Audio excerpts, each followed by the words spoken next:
बच्चे ने दी माँ बाप को एक सीख।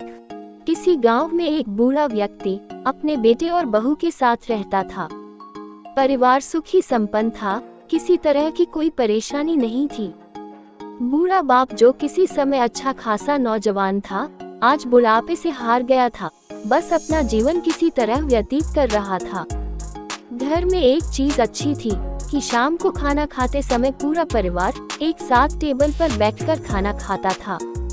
एक दिन ऐसे ही शाम को जब सारे लोग खाना खाने बैठे, बेटा ऑफिस से आया था, भूख ज्यादा थी सो जल्दी से खाना खाने बैठ गया और साथ में बहू और उसका एक बेटा भी खाने लगे। बूढ़े हाथ जैसे ही थाली उठाने को हुए, थाली हाथ से छिटक गई और थोड़ी दाल टेबल पे गिर गई।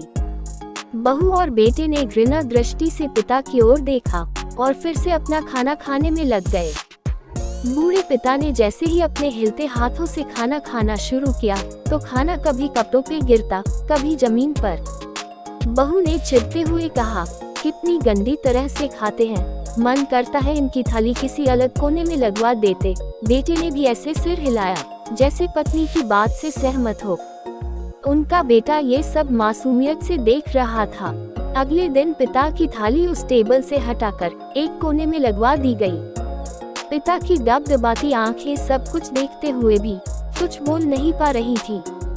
बूढ़ा पिता रोज की तरह खाना खाने लगा। खाना कभी इधर गिरता, कभी उधर। छोटा बच्चा अपना खाना छोड़कर लगातार अपने दादा की तरफ देख रहा था।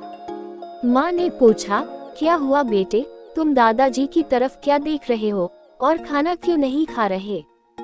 बच्चा बड़ी मासूमियत से बोला, माँ मैं सीख रहा हूँ कि वृद्धों के साथ कैसा व्यवहार करना चाहिए। जब मैं बड़ा हो जाऊंगा और आप लोग बूढ़े हो जाओगे तो मैं भी आपको इसी तरह कोने में खाना खिलाया करूंगा। बच्चे के मुंह से ऐसा सुनते ही बेटे और बहू दोनों कांप उठे। शायद बच्चे की बात उनके मन में बैठ गई थी, क्योंकि बच्चे ने मासूमियत के साथ एक बहुत बड़ा सबक दोनों को दिया था। बेटे ने जल्दी से आगे बढ़कर पिता को उठाया और वापस टेबल पे खाने के लिए बिठाया।